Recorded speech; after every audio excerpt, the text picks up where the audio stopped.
We kick off your Tuesday with some inspiration or hurdle over what stands in your way, and that's what Laura Richardson had to do when she found that she no longer recognized the woman in the mirror. Excuse me, I want to make sure I get her name right, Laura Richards. But she joins me to share her story and how she found her way back. So good morning to you. So excited to be talking to you.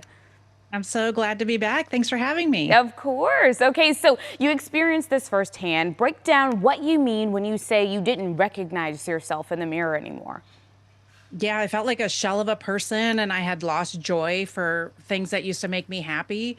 And I kind of had this heaviness, maybe some sort of depression that I just couldn't shake. And, when you've been in abuse, your body has aches and pains that you can't even pinpoint. Interesting. Okay, so I want to pop this picture up that we have. You took this picture about a month ago before you told your husband that you wanted a divorce. Now, you were married for a very long time and you call it a toxic relationship. So how did it contribute to the way you felt in this picture right here? Yeah. I remember that time. It was about a month before we decided to get a divorce. And over time, your body it feels like everything is slowly eroding.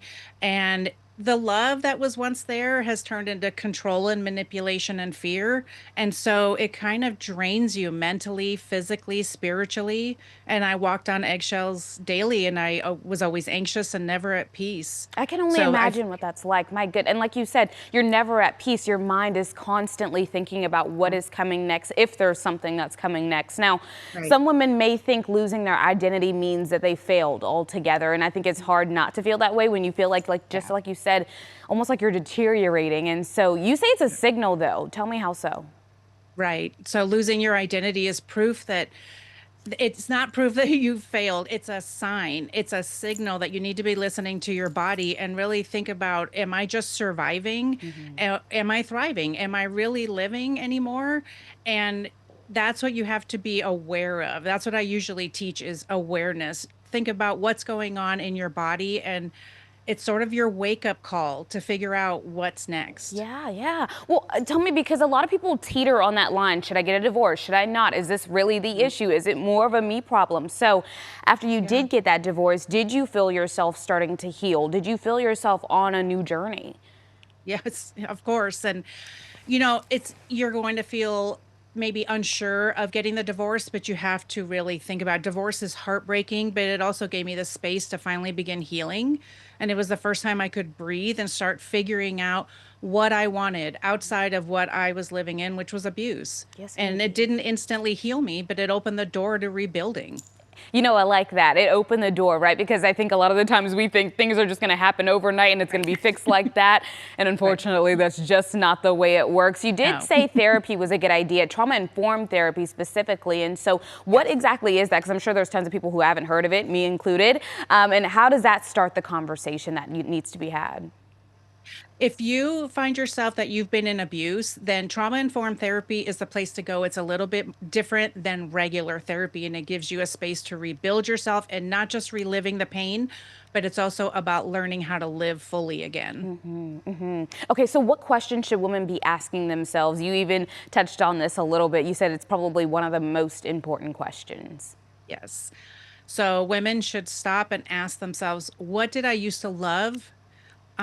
What before I was trying to be everything to everyone. And That's that's the big. first step in rediscovering yourself. Yes, indeed, because we do get caught up in servicing others, right? It's in our nature, it's in our giving and nurturing nature, right? That we're Right. moms and we're best friends and we're wives and girlfriends Yeah. and all the things that you want to dump into other people, but it's like, gosh, is my glass full to even be dumping into someone else's? You also say to Right. dump into yourself. We should be journaling, which I think this is huge. I mean, Yes. everybody should be doing this if it's not just for memories, so you can get your thoughts out.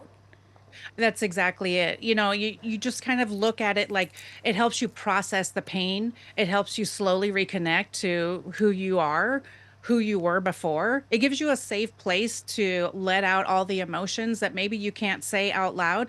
And it helps you see patterns of what triggered you before, but also the proof that you're healing. That's why I recommend with women I work with to constantly be journaling because the little wins will add up to the big wins. And we can't see it unless we're writing it down and reminding ourselves. Exactly. It's so important. I think, like you said, we get lost in the sauce. And so making sure you're writing it out is so important. Holistic practices are last on your list. Explain exactly what that looks like.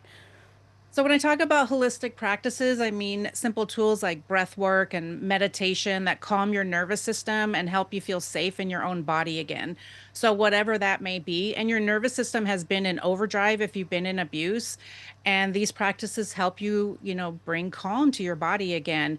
And breath work and meditation are just two of the ways and that you can practice holistic practices.